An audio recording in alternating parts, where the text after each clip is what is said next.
Welcome one and all to my latest review of the Zero S. So the last time I produced a video about my Zero bike, it was some time ago and it was shiny new out of the wrapper and I was absolutely enthralled with it.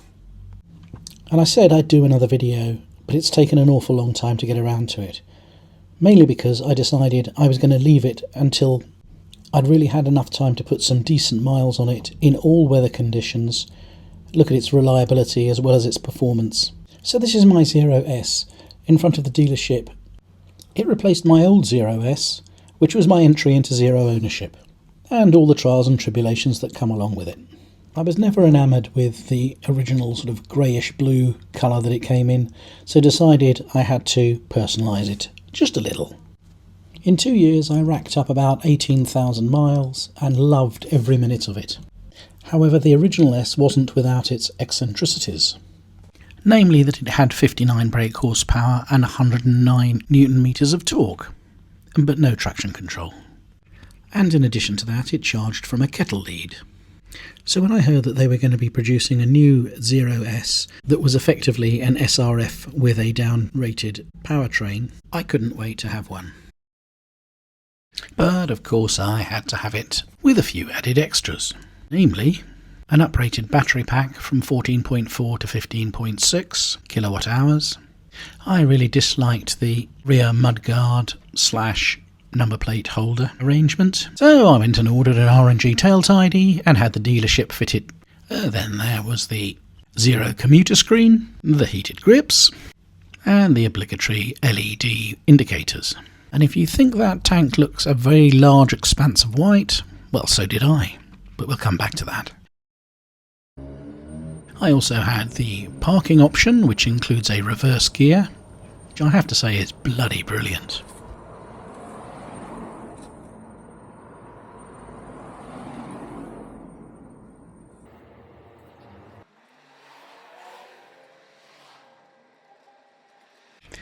And in addition to that, ordered the Quick Strike black anodized metal rear view mirrors, which don't give you any more rear visibility, but are so sexy. Ding dong. No sooner had I got the bike home than I pulled out the wiring loom and connected up a wireless charging phone holder. And then added my own personal touch of my Swiss racing stripe down the tank. And ahead of taking delivery of the bike, had ordered a rear hugger extender, which I then used to fashion a mould to make my own carbon fibre one. Now I have to say this was my first attempt at making carbon fibre. The results were fine, but a little bit ripply, which will be sorted out with the next iteration because I've now made a proper mould. No. Now, for those of you that aren't au fait with Zero motorcycles, let me tell you, they don't run off compressed dinosaurs. They run off something called elastic trickery, which comes out of the walls. And because of that, every time you meet someone from the motorbiking community, the first question they'll ask is, "What's the range then?" And usually get very disappointed when I tell them.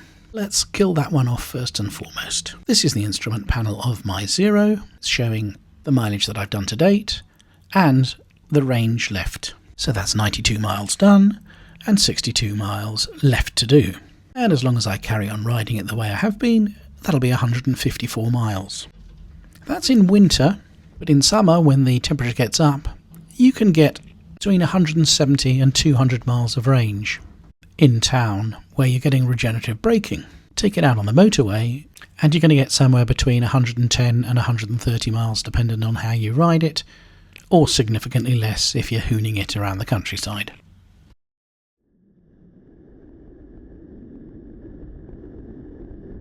And speaking of being out on the open road, this sports naked bike is absolutely phenomenal. It's got a firm ride, but due to the weight being low down because that's where the batteries are sited, it handles superbly well. It's completely planted through the corners. This footage was taken shortly after I bought the bike, and I have to say it's the first bike that I actually felt really comfortable leaning off the bike rather than with the bike. In the dry weather, it just absolutely exudes confidence and just makes you feel so much better for riding it. And the way it shoots you out of the corners with that instant torque that's available is just incredible.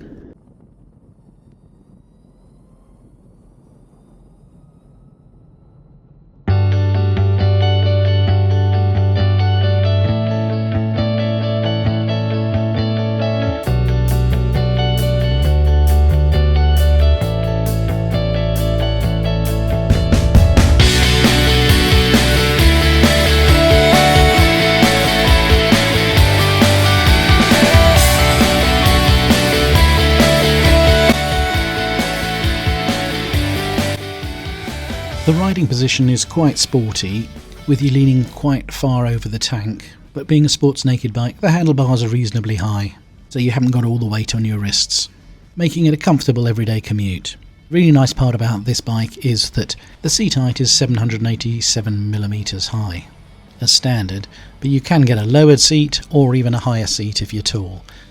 At 5'8" and a 30-inch inside leg, this height is absolutely perfect for me, and I find that I can flat foot with both feet when the bike comes to a stop. Although I did buy the bike with lowered pegs to save on my knees being bent too much whilst riding, because I'm an old git.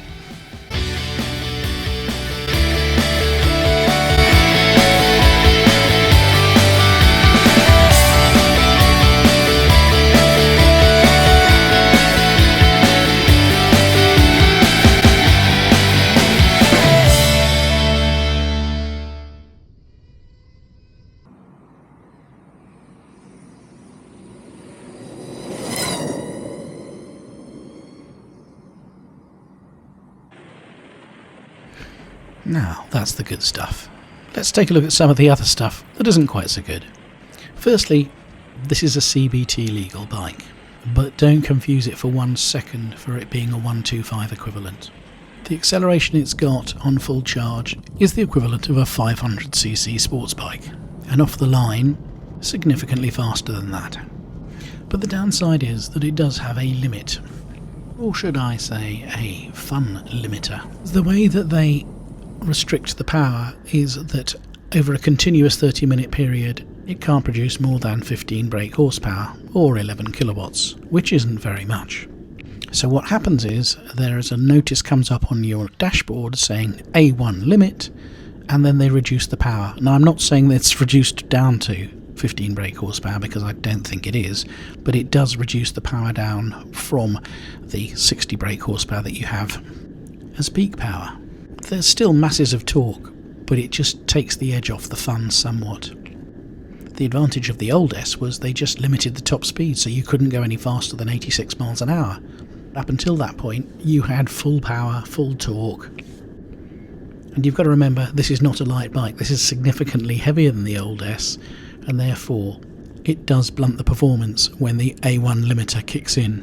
Top speed is limited to 86 miles an hour, with peak power of 60 brake horsepower, or 45 kilowatts, and peak torque of 132 newton meters. Yes, you heard that correct, 132 newton meters. That's more than a Ducati Panigale. But the top speed is somewhat irrelevant, given that's a license-losing top speed in the first place, and secondly, riding at that speed for any prolonged period of time is going to drain the battery, and you're going to go nowhere. Other downsides of the bike. I've got to say, the brakes aren't great. When I say the brakes aren't great, the brakes are great, but the front brakes have a bit of a reputation for developing a vibration, which I experienced. They were fixed under warranty, and within 3 months the same wobble was back again. I believe Zero have finally fixed this with a new set of floating brake discs, but have yet to have them fitted to my bike. The belt drive is the weak link, no pun intended, in the powertrain, as my first belt went after only 4,000 miles. Which is pretty poor, as they're supposed to last closer to 20,000 miles, although I don't know that many people that have ever made it over 11,000, which is what I experienced on my old Zero S. The big elephant in the room about the bikes? Well, they're just outrageously expensive. And yes, you do claw some of that back in the running costs. Not just the servicing, but if you're charging it from home, is significantly less than running a petrol bike. I've estimated I save between £1,500 and £2,000 a year on my commute. So let's get back to some of the good stuff about it. In commuting traffic, it's absolutely fantastic. There's no having to get into the right gear or feeding in the clutch. Just twist and go. It fires you forwards, and it's a bit sort of telepathic in the way you ride it, that you see a gap and you just go for it, and you know with the full confidence that you're going to have the power and torque to get there. Stopping power is excellent as long as you've got the regen turned up on your riding mode. However, if you're riding it in sport mode, there is very little regen on the rear brake, therefore it's going to feel a little bit anemic. Put it into canyon mode and everything gets turned up to 11, maximum power, maximum torque, and significantly enhanced engine braking and braking regen. So let's take a look at the app.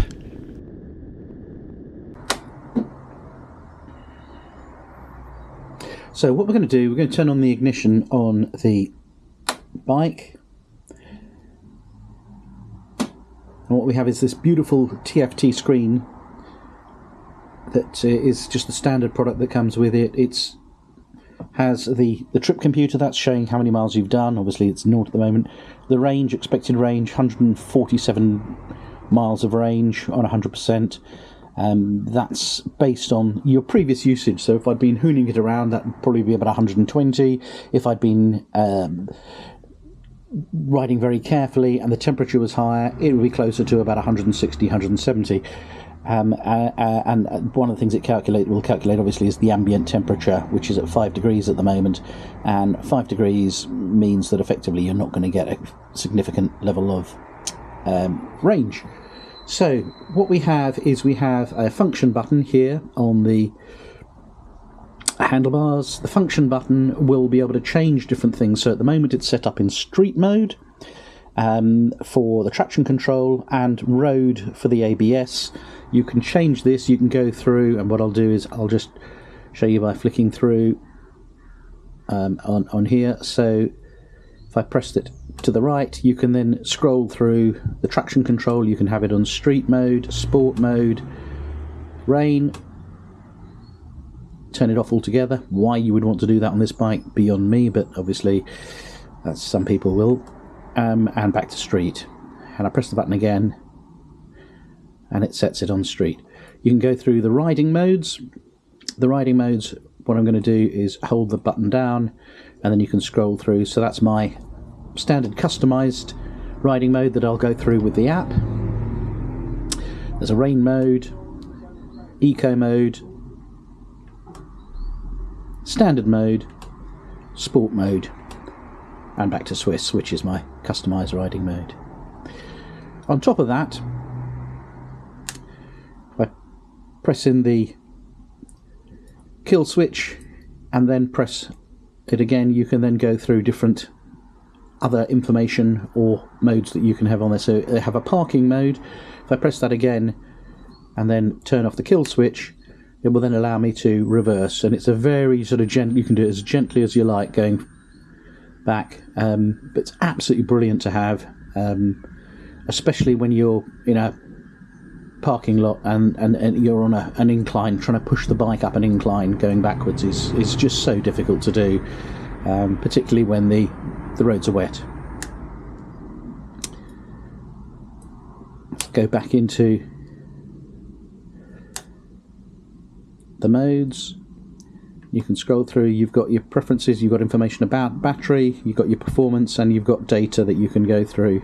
Back to parking mode. So preferences, you can set up the control, the brightness of the screen, and a whole range of different things. You also have the Bluetooth connectivity, different settings, time, data, units, language, and whether you want automatic updates.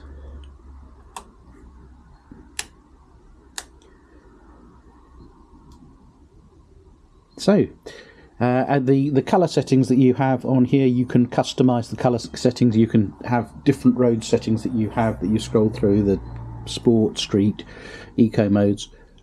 You can change the colours on them to have different settings. So if you want, blue for light blue, or the dark orange, or the red, or you decide which settings operate on which colours. So we're going to open up the app.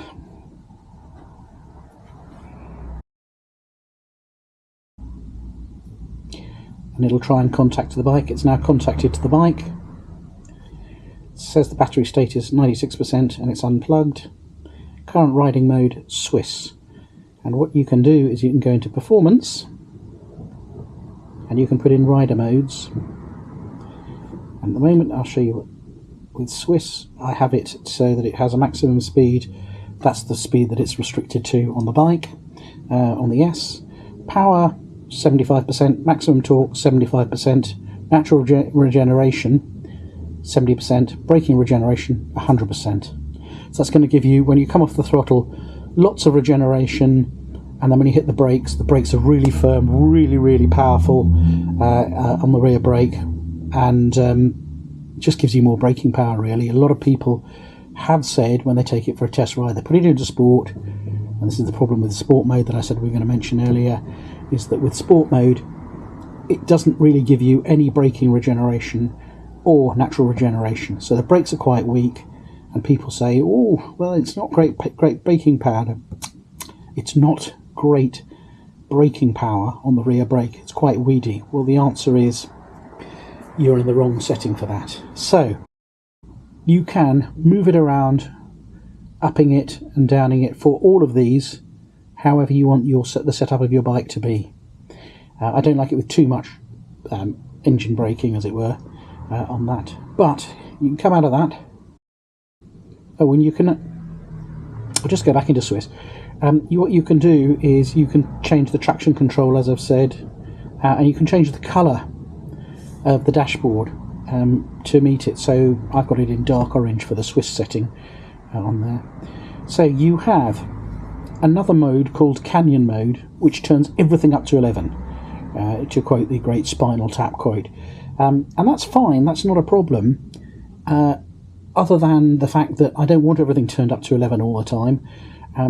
The only problem is I'd like to take out sport and put Canyon in, so I can have a lot of fun when I want to, with everything turned up to 11. However, you can only put in your custom mode by switching it with the Canyon mode. You can't switch it with the sport mode, which is one of the things I really hate about the model. And you can create 3 or 4 different riding modes on there, specialist ones that you can switch in and out of, but you can only put one in at a time on there. So if I put Canyon, if I go to put Canyon back in, mark active, it'll replace Swiss.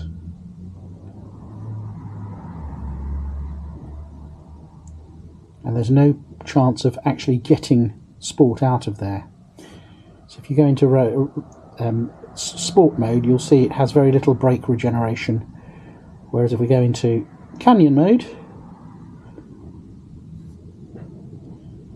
it has 90% and 88% on there, but 100% of power and 100% of torque. I'm going to put Swiss back in there.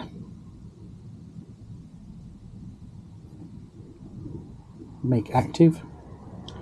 And now Swiss is back in there.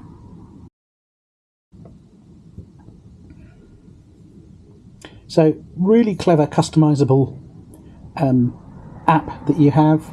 You can have the, whilst you're riding it, you can have the Bluetooth linked into that, and it will actually record your ride, where you've gone, speeds, things like that. So great little app if you want to use it, and I think it's underused by the community. It's a great looking bike, and I couldn't bring myself to put a top box on the back of it, so I use a tail bag for commuting. It's got Showa suspension, it's fully adjustable front and rear, not that I've ever played about with it at all, and has J1 brakes front and rear, twin ventilated discs up front with J1 2-pot calipers, and a smaller single ventilated disc with a single pot caliper on the rear. The bike comes with Pirelli Diablo Rossos, which are fine during the summer, but I have to say I don't enjoy riding them when it gets cold and wet. So I've switched mine for Michelin Road 6s, which are absolutely fabulous all year round. So I suppose the real question is, who's this bike for, given its cost, power and accessibility? Well, in my opinion, it's aimed at people like me, a slightly older individual that decides they want to take up biking. They're looking at something to get them through learning how to ride a bike. It can be put into an eco mode where it doesn't deliver as much power, and then once you've passed your initial test, you can then set it up to ride however you want it. But it's for those that want a sort of a 125 sort of a performance as they're learning and improving, and then keeping the same bike but unleashing the power up to a sort of equivalent of a 500cc bike. Do I recommend this for a beginner that's a 18, 19-year-old? Absolutely not.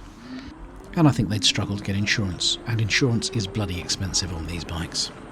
I love the Star Wars TIE Fighter soundtrack that comes with it.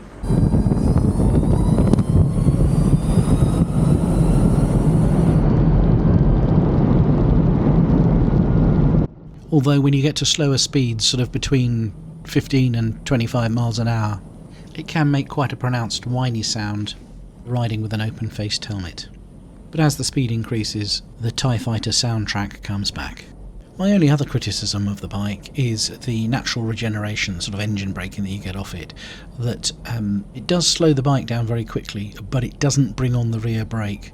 And that's something that I think is a bit of a safety concern, that coming off the throttle, there is no indication to traffic behind you that you're slowing down quite as quickly as you are. So you often end up sort of dabbing the brakes slightly to let somebody know that you're about to slow down. Other than that, it's just a bloody gorgeous bike to ride. Yes, there are more powerful variants of the bike, but quite frankly, that's nothing more than gilding the lily. Because at no point have I ever felt I need to have more power. Yes, you'd like it, but do you need it? No. So would I recommend this bike? Absolutely. Is it better than the previous model? Yes, I think it is. It's significantly better in almost every aspect other than top-end performance. You ride a bike like this to put a smile on your face. And God, does it put a smile on your face. How would you improve the bike? Well, you'd make it look like an SRS rather than an SRF. Is that possible, you say? Well, funny you should mention that, because have I got a project to share with you? But that's for another video. In the meantime, if you've enjoyed watching this, hit the like button, and stay safe out there, guys, because it's a bloody mad world.